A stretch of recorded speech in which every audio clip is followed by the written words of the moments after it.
Daqui a pouco voltamos com mais música. Não saia daí. Tá gostando da programação? Então faz o seguinte, fale conosco através do nosso WhatsApp. Anota 980884842. As inscrições para bolsas de iniciação científica da UERJ referente à cota 2020-2022 estão abertas e não há previsão de término do prazo, devido às suspensões necessárias no combate à pandemia do coronavírus. As modalidades são iniciação científica, iniciação ao desenvolvimento tecnológico e inovação e iniciação científica júnior. As inscrições são online e para mais informações acesse www.pibic.uerj.br. Ouça o programa UERJ Entrevista e saiba o que os professores e pesquisadores pensam sobre temas polêmicos do nosso dia a dia. Acompanhe os horários de transmissão em www.cte.erj.br/Rádio UERJ. A gente trabalha na Central de Atendimento à Mulher, que é o Ligue 180. Mais de 4 milhões de mulheres que sofreram violência já ligaram pra cá. Você não está sozinha. Liga pra gente. Parentes, amigos, vizinhos, qualquer pessoa pode ligar 180. Se você não falar, a violência só vai piorar. E não é só violência física. Xingar, humilhar, proibir sair de casa, assediar a mulher no transporte público, tudo isso é violência. E o primeiro passo para acabar com a violência é ligar 180. Liga pra gente. Governo Federal.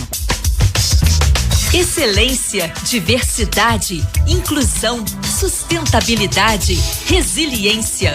Presente nos principais rankings nacionais e internacionais, a UERJ oferece formação acadêmica e profissional de excelência, desenvolve pesquisas de ponta, presta serviços à comunidade, promove a arte e a cultura. Universidade do Estado do Rio de Janeiro. Você sabia que você pode ouvir nossa web rádio também em sua caminhada, no ônibus ou até em seu carro? Basta baixar e instalar o aplicativo Radiosnet em seu celular ou tablet. É de graça! O Radiosnet é o mais leve e rápido aplicativo para se ouvir rádios online e está disponível para Android e iOS no site radiosnet.com.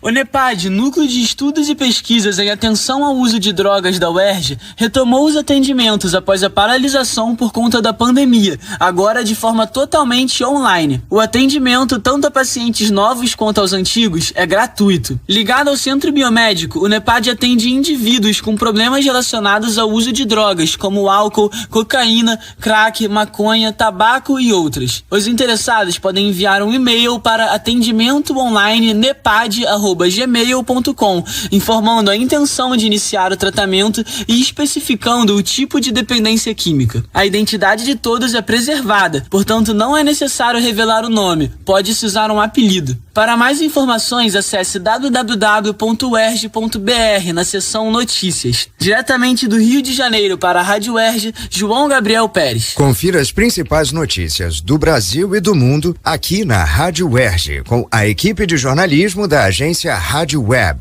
Pela Liga Europa, o Shakhtar Donetsk, que já tinha derrotado o Wolfsburg na Alemanha antes da paralisação causada pela pandemia do novo coronavírus, voltou a vencer. Os ucranianos fizeram 3-0 e garantiram vaga para as quartas de final. Com uma sequência de bons resultados, o técnico português Luiz Castro acredita que o Shakhtar tem condições de enfrentar qualquer time em qualquer lugar. Nós temos 10 jogos na Europa e perdemos 2 vezes nesses 10 jogos, com o Manchester City e com a Atalanta. Nos outros jogos, todos que realizámos, nós não perdemos. E isso diz bem da qualidade dos meus jogadores. A avaliação que eu faço da nossa equipa é que ela está preparada para jogar em qualquer... E eles sabem, eu digo isso constantemente aos jogadores, nós estamos preparados para jogar em qualquer estádio do mundo, perante qualquer adversário. Acontece o que acontece às outras equipas, perdemos umas vezes, outras vezes ganhamos, mas felizmente o saldo na Europa tem sido muito, muito positivo. Na próxima fase, o Shakhtar vai enfrentar o vencedor do duelo entre Basel, da Suíça, e Eintracht Frankfurt, da Alemanha.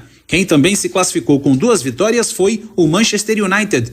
Os Diabos Vermelhos derrotaram o Lask Linsk da Áustria em Old Trafford por 2-1. Os ingleses já tinham a tranquilidade de terem goleado fora de casa quando fizeram 5-0.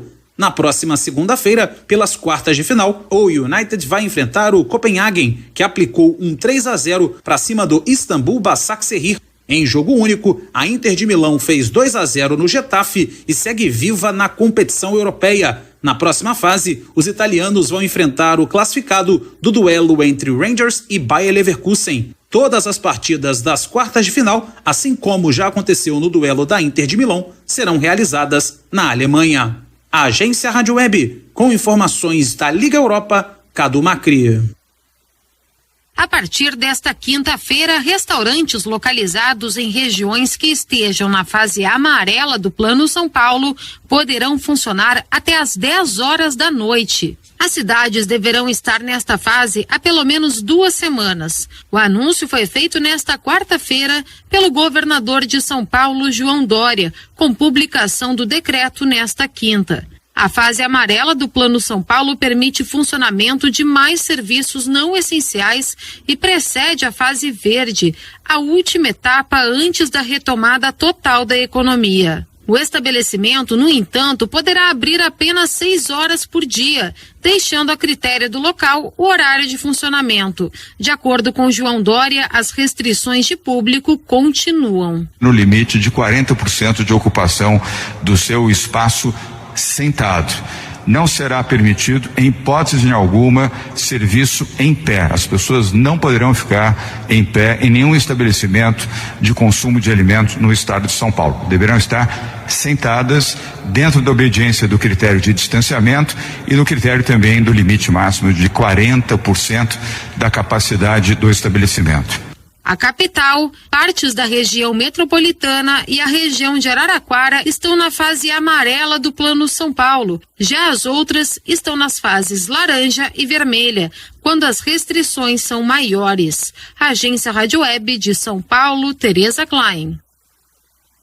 O ministro da Economia, Paulo Guedes, foi ouvido nesta quarta-feira pela Comissão Mista da Reforma Tributária no Congresso Nacional. A audiência pública marcou o retorno oficial das atividades da comissão, que discute mudanças no sistema tributário brasileiro. O chefe da área econômica foi taxativo em sustentar que, se depender do governo, não haverá aumento de impostos com a reforma. Nós não vamos aumentar os impostos. O povo brasileiro já paga impostos demais e não há uma contrapartida eficiente de prestação de serviço. Nós estamos num programa de simplificação e redução de impostos. A carga tributária pode ser a mesma, nós vamos substituir 10, 15, 20 impostos por um.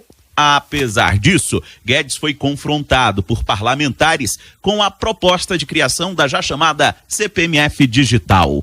O presidente Jair Bolsonaro deu aval para que o ministro leve a ideia ao Congresso, algo que não foi oficializado pela área econômica. As senadoras Cátia Abreu, do PP, e Elisiane Gama, do Cidadania, cobraram que o governo coloque a proposta na mesa para discussão. Guedes preferiu não detalhar a medida, mas defendeu o que chamou de imposto digital.